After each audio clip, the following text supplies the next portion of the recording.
দেখেছি দেখেছি খালি আছে ভাই, মানে খালি আছে, খালি নেই।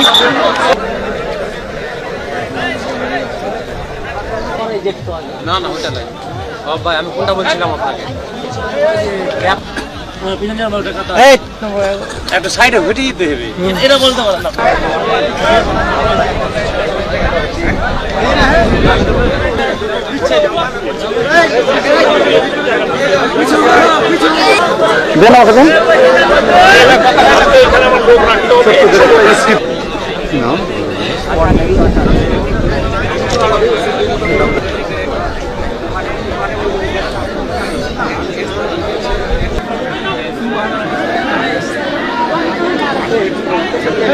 দেখেন না, যা দেখতেছেন, চিল্লাইলে তো আসবে না কথা বলতে এরা।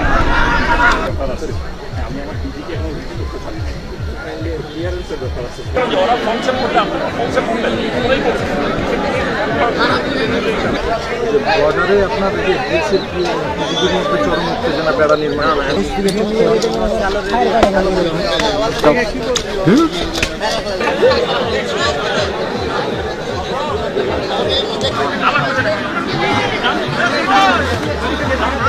দেখেছি দেখেছি খালি আছে ভাই, মানে খালি আছে, খালি নেই।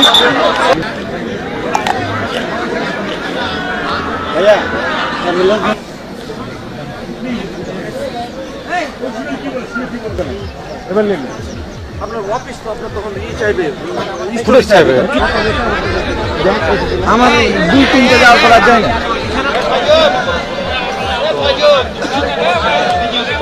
মনে মনে মনে প্লিজ, না ওকে ওকে, ইটস ওকে।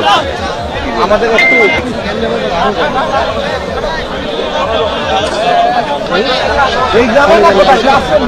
না কিছু জানেন, ফুটে ফুটে যেতে হবে।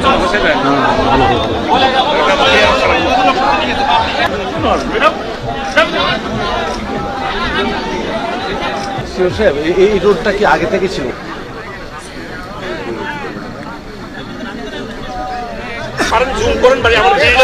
না না ওকে ওকে, থ্যাংক ইউ।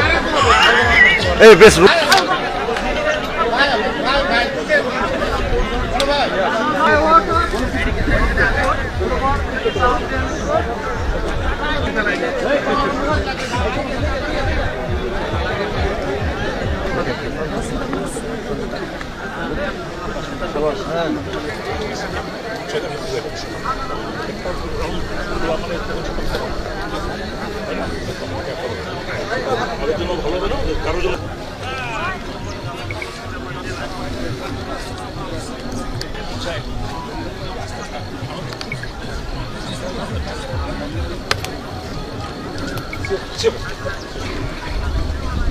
আসার পরে ওনাদের সাথে একটা ফ্ল্যাগ মিটিং হলো।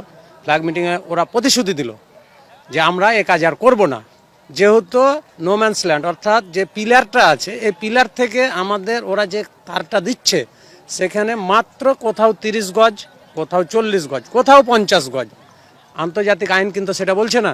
আন্তর্জাতিক আইন বলছে কি 150 গজ 200 গজের বাইরে কিছু করতে হবে, এখানে কিছু করা যাবে না। আমাদের বিজেপি সজাগ আছে, এখানে কোনো তাদের সাথে কম্প্রোমাইজ হবে না। বিজেপির এক কথা, আমরা যেহেতু কাজ থেকে বিজেপির সাথে থেকে শুনেছি, বিজেপির একই কথা যে আমরা কোনো ছাড় দেবো না। আমরা স্থানীয়ভাবে চাই যেন তারা আন্তর্জাতিক সীমানা লঙ্ঘন না করে, ওরা ওদের জায়গায় থাকবে, আমরা আমাদের জায়গায় থাকবো। কি করেছে ওই যে তার ভাড়া দিচ্ছে, অবৈধভাবে তার ভাড়া দিচ্ছে, কেন দিবে তারা তার ভাড়া? এটারই প্রতিবাদ জানাচ্ছি আমরা। আমি স্থানীয় এলাকার বাংলাদেশের একজন নাগরিক হিসাবে এটা আমি জোর দাবি জানাচ্ছি, এই তার ভাড়া বন্ধ করা হোক, বন্ধ করা হোক, বন্ধ করা হোক। এর আগে ভারতের বিএসএফ এর অধীনে, মানে ভারতের বিএসএফ এর নেতৃত্বে একটা যেটা ভারতের সীমান্ত আছে এখান থেকে তারা আন্তর্জাতিক নিয়ম লঙ্ঘন করে মানে 150 গজের ভিতরে একটা রাস্তা প্রতিস্থাপন করেছে। এর আগে হচ্ছে যে আমাদের দেশের প্রধানমন্ত্রী কোনো প্রতিবাদ জানায়নি, এখন পরবর্তীতে তারা আবার ওই 150 গজের ভিতরেই তারা আবার কাটা তার দিতে চাচ্ছে, যেটা আমাদের জন্য একটা ভয়ঙ্কর পরিস্থিতি তৈরি হচ্ছে। দেখা যাচ্ছে এখানে কৃষক আসতে ভয় পাবে। তো এইখানে তার বেড়া প্রতিস্থাপনের বিপরীতে আমরা সহ আমাদের এলাকার সব কৃষকেরা এটার প্রতিবাদ জানিয়েছি। বাংলাদেশের 1 ইঞ্চি মাটিও যেন ভারত দখল করতে না পারে, এর জন্য আমরা যথাযথ প্রস্তুতি নিয়ে আছি, আমরা সব সময় প্রস্তুত আছি। ওই যে তার বেড়া নিয়ে তার বেড়া যে এক তার বেড়া উপর আছে, আবার ফের সীমানা থেকে অল্প একটু দূরে আবার রাস্তা বানালছে, রাস্তা বানিয়ে ফের আবার তার বেড়া দিবে। তার জন্যে আমাদের পাবলিকের জমির ক্ষেত্রে আসতে সমস্যা হবে, তার জন্য পাবলিকে বাধা দিয়েছে। তো পাবলিক ওপরে জানালছে, ওপর থেকে জানিয়ে তো আপনার ডিসিশন নিয়েছে প্রশাসন বিজেপিতে।